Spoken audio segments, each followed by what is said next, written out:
So a little bit of background about this book, More Than a Roof. It's a collection of housing in poems and prose. I actually read this book last year, published by Landing Press, Kapiti Coast, and it's been a while since I was so moved by a collection of poetry. There's nothing quite like this that I've discovered so far. And I just thank you, Cam, for the opportunity. I think it is really important that we continue the housing conversation. This particular collection does span the full spectrum, so it covers homelessness, it covers renting, it covers owning your own home, it covers losing your home. So it is a brilliant collection and a way for us to connect. I'm sure that if you have a read of it, you'll find something there, another person that's gone through a similar situation that you can identify with. I just thought I'd start off with a poem by 12-year-old Maytal Noi from Wellington. We often discount children or teens perhaps as not being fully aware of certain situations, but I think that Maytal does a great job of showing us that our children are watching, they're observing, they're understanding. So this is called There I Said It. Some people don't have a home. There, I said it. There's no going back to erase my words. Like an answer I'm unsure of in a test. I'm squirming in my comfortable seat, afraid to confront my privilege of having a shelter with 4 walls, a roof, warmth, support. I'm not living homeless, so I don't have to do anything about it, hear anything about it. Only at school charity drives where I give $1, or the occasional stroll where people with no homes sit outside Foursquare. Most people stop without a glance, and I do too, because I'm uncomfortable with this alien idea that houses aren't there for everyone, that even in basic human rights, inequality seeps in. When I go visit my friends' houses and my eyes brim with wonder at their open plan living room the size of my house, or their field-sized garages, I can't believe that I actually feel jealous when a couple of streets away, homelessness is thick and indubitably real in the air. I have a home that is stuffed to the brim with my family, with love. I am lucky beyond imagination, and all I do is sit on my grey L-shaped sofa and write a poem about homelessness. So just in Maytal's own words as well, my name is Maytal, and I am 12 years old living in Wellington. Maytal is Hebrew for dewdrop. My best friend is my dog, and right now I'm searching for snails to keep as therapy pets. I hope my poem makes you feel as frustrated as I do.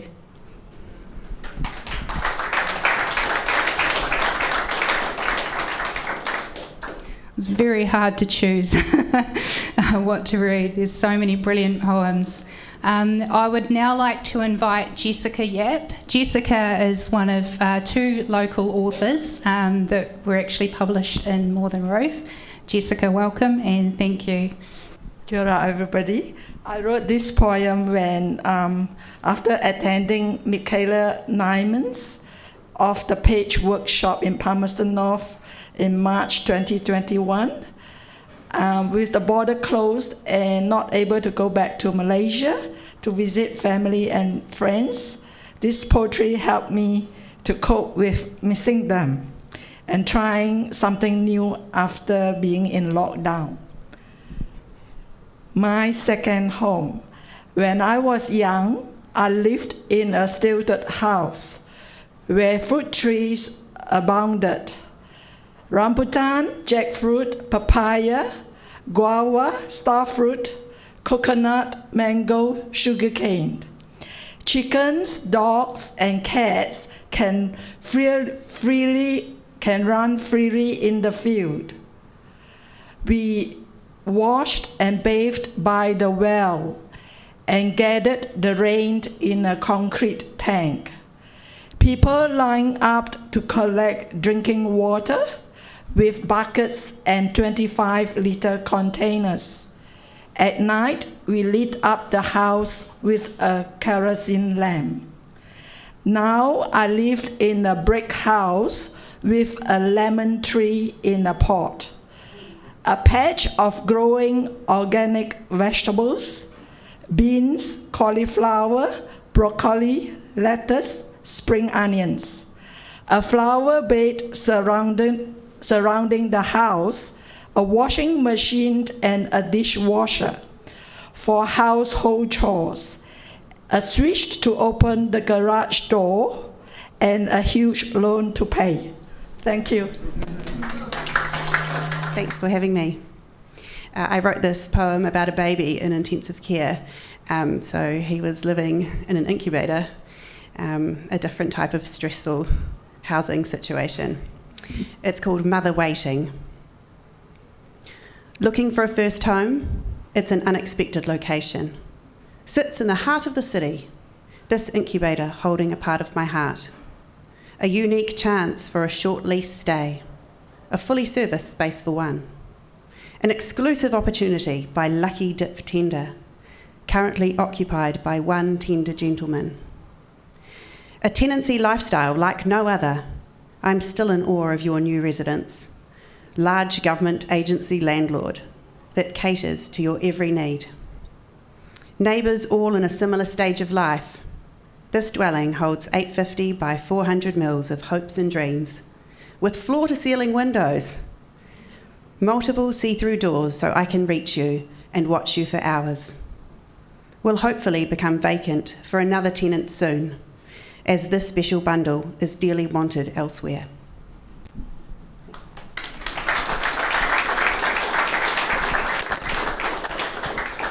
Thank you very much, Kathryn. I still got sound. Can you hear me okay? The next poem I would like to share is written by Karen Plimmer. Karen explains that this piece is about life in our house during lockdowns and toddlerhood. I am blind and my husband has very low vision. Remember to put the childproof thingy back in that PowerPoint. Remember, if you say, ow, shit, in the garage, the neighbour will gossip to the other neighbour about those blind parents. Remember the windows are open. Remember to close the safety gate. Remember to remind everyone else to close the safety gate. Remember we're on a shared driveway. Remember to tell visitors that story from the paper about shared driveways. Remember Mum is coming at 2. Remember to cover that mark, yellow, orange, on the carpet. Remember to hang up a clean hand towel. Remember there's random Duplo around here somewhere. Remember the cat spewed in there. Remember that the floor might be wet. Remember Emily threw her pretend fruit and balls out there. Remember there might be broken glass near the table. Remember the cupboard above the sink is still open. Remember I haven't pushed the chair in. Remember I haven't taken my work laptop upstairs. Remember I haven't wiped the spaghetti off the floor. Remember I haven't searched for that crayon Emily dropped this morning. Remember, I haven't found all 15 plastic balls yet.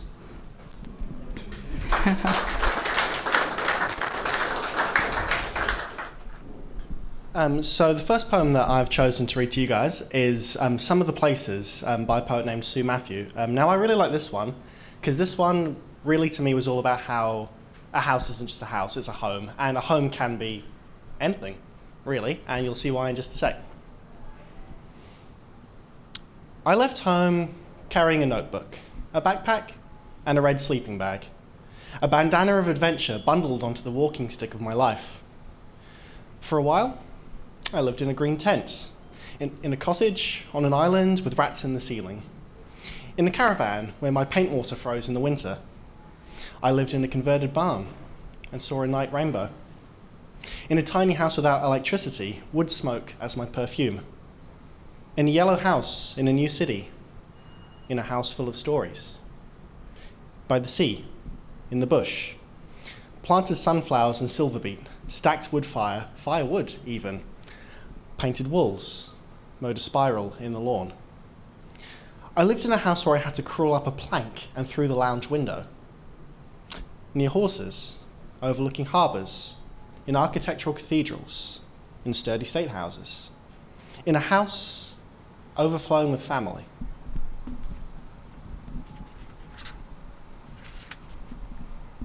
Alone with myself, in community, with friends who became kin.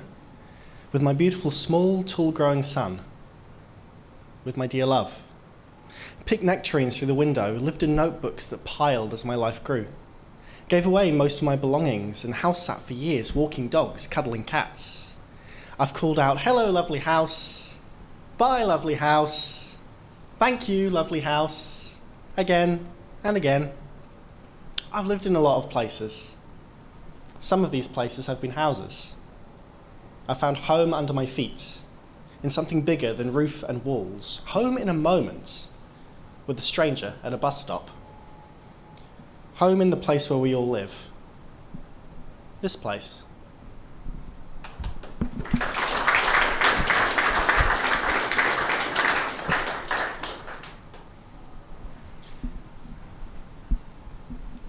Going from that one to some good old classic young person jaded poetry. This is one by a poet named Dominic Hoey. He is a poet, novelist, and a playwright. He likes writing about dogs, sex, and politics. Something I didn't know about Dominic. He's written a bunch of books, didn't know that either. He used to be a rapper. He keeps going. But I stopped because I got old. Guess he's not young. Sorry to mislead you. This is called 15 Easy Steps to Buying a House in Auckland. 1. Cut down on eating out. 2. Cancel the Sky subscription. 3. Sell the BMW and that extra kidney that you never use. 4. Instead of fancy cocktails, drink spirits cheap as the hours you sell to your boss. 5. Smile. Always remember to smile. 6. Forget about overseas. Holiday in Hamilton instead, and smoke meth in a motel by the highway. 7. Give up. 8. Take a night job. 9. Burn your writing and paintings in the backyard by the compost. 10. Sleep 4 hours a night. 11. Put off having children until you retire. 12. Stop thinking of life like a lucid dream. Instead, see it as a series of double shifts broken up by hangovers and reality television. 13. Remember, none of it is personal. 14. Walk to and from your jobs, slowly, listening to positive affirmations. 15. Scream into your pillow when everyone's asleep.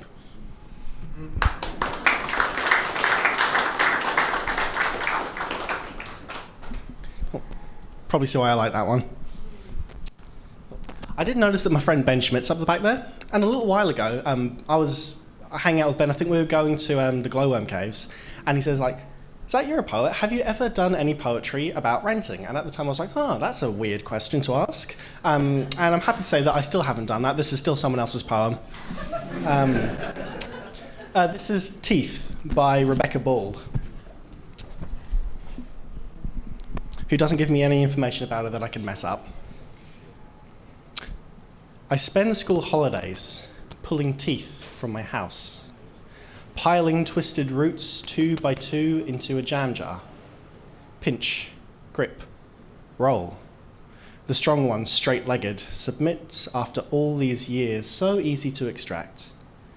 The rusty ones, crusted with cat piss, spilt drinks, summer storms leave red shadows.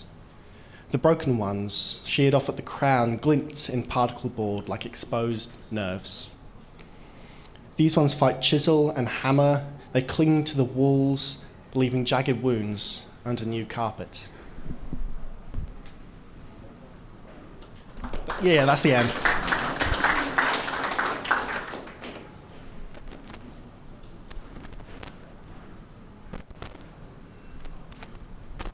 I've got one more for you. This is Deceased Estate by Stephanie Main. Stephanie writes, home is such a personal thing, filled with private possessions and precious memories. How would you clean up a deceased estate house with respect? How would you safeguard the dignity of its owner? What would you feel about putting it on the market? The shorts didn't prompt anything, the thoughts prompted this poem. She's gone. The house knows it. Her grandfather clock is all serious face and slow beating heart. The bathroom pipes gargle an upset welcome. A kitchen door is stubborn, and sticks. Cups shake on shelves, and an enamel teapot has its nose out of joints. Sponges lie stiff on a dish. The stainless bench winks, but dully. I've come to clean up a house for sale. The Hoover huffs and a sullen mop slinks in slop. How sour the bedroom air is. Something won't ease the tense sheets, why her pillow still bears her head's indentation. Squat on the dresser, a handbag purses its mouth, accuses, how dare you? What right have you got to be here? That's all I chose. Thank you, guys. Thank you very much. Kia ora koutou, everybody. I do a lot of work locally with an organisation called Manawatu Food Action Network. I don't believe it should be a privilege for people to access fresh, healthy, organic food. I don't believe it should be a privilege for people to compost their food waste and live their values for the environment. But currently, a lot of landlords don't let renters garden and they don't let renters compost. So Manawatu Food Action Network, we work to firstly make sure that people are able to access fresh food, fresh vegetables and produce that's grown locally. And then also where we can, we help people, a lot of renters, install gardens where their landlords will allow it. And then with our huge community in Palmerston North of people who are in insecure housing, motels, etc., we also try to empower them just to be able to grow a little bit of food just for their self-esteem and well-being and mental health in bucket gardens. So yeah, if you haven't heard of us, look us up on Facebook, Manawatu Food Action Network. Thank you for letting me sneak in a little plug for that. I think we're all in the same kind of realm, so I hope I'm not too out of line with that little plug. I've chosen a poem by James Brown, who's a Wellington poet, but something a lot of people don't know about James Brown is that he grew up in Palmerston North. In fact, I think he grew up on Mohiki Ave in Roslyn. So extremely local. His poem is called Insulation. Now, why I like this poem is because it's subtle. It sort of roams around the idea of what a nest is and feathering a nest and a nest as a home. Now, landlords who own many properties might argue that they are merely feathering their own nest. However, everybody deserves a nest. Everybody deserves to feel secure in their housing and not be foregoing healthy food and medical care to pay rent. So, yeah, who deserves a nest? We all deserve a nest. So James looks at the idea of a nest. And another thing he looks at in this poem, it does a lot this poem, is that he looks at the casual racism, sexism and classism that can happen when you're moving around the world. He sets this poem in the barbers. Now, the thing with casual racism, sexism and classism is that I like to switch casual for lazy because I don't think it's casual. I just think it's really lazy. It's just really lazy to assume anything about the people you're standing in a room with. Full stop. I should probably read the poem. Passionate about a lot of these issues. Insulation, James Brown. My barber says that people no longer being able to afford houses is a no-brainer opportunity. He turns on the shop's TV. Cue the leafy suburbs. Cue the dawn chorus. The tent of realty is specially crafted to respond to inequity. Its breathable fabric repels applicants arriving by busload, while allowing bond plus 4 weeks' rent to flow out unchallenged. I could go on about this, but I don't want to ruffle any feathers. So I just mumble how buying a second house and renting it out is a little bit like dismantling a tree twig by twig to build yourself a giant nest. What's going to happen to all the baby birds, especially our natives? I don't know if I say this out loud or just think it, probably in the voice of someone from Forest and Bird, or whether my barber says it facetiously, because the voices in my head get very muddled, the voices of the world. Someone Waiting says Dawn Chorus and the Leafy Suburbs is a drag act. Then someone else scoffs and says, you know what's beneath those supreme dance moves and spangly dresses? The usual suspects, wink wink. Someone Waiting says, you know what would solve the housing crisis? Triangular rooms. My barber says, to stop the whining, put bananas in the diff. No charge for the advice, it's just all about Kiwis helping Kiwis. He preens the grey nodding heads and sweeps up their locks for the birds. Now that's a dead end, if I ever heard one.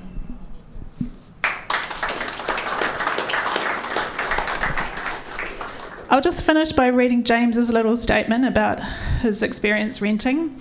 He says, I spent 15 years renting, and now my children rent.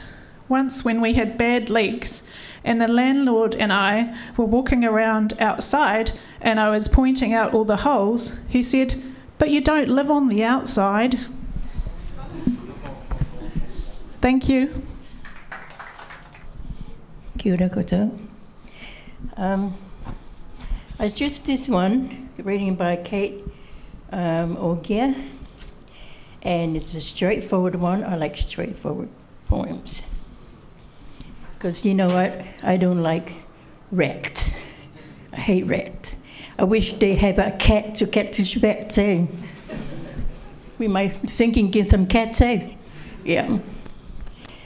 So generation renters. But more like I'm a generation renters.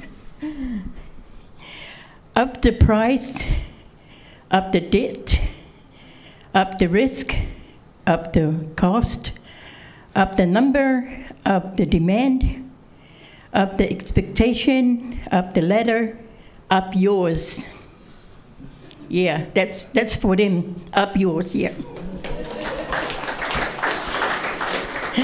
Up the public transport, up the social housing, up the community, up the comfort, up the culture, up the house, up the parks, up the ant, up the art.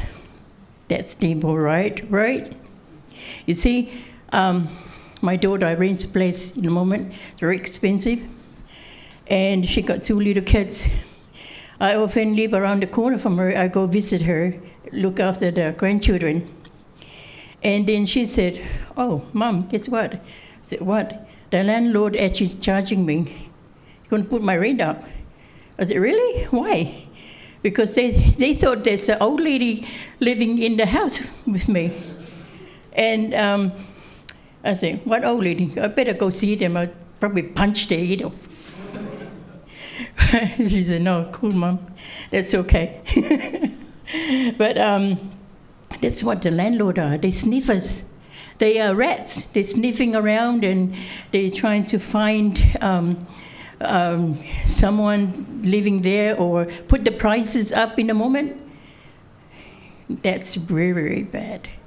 And I don't like it either. Yeah, that's me. Thank you.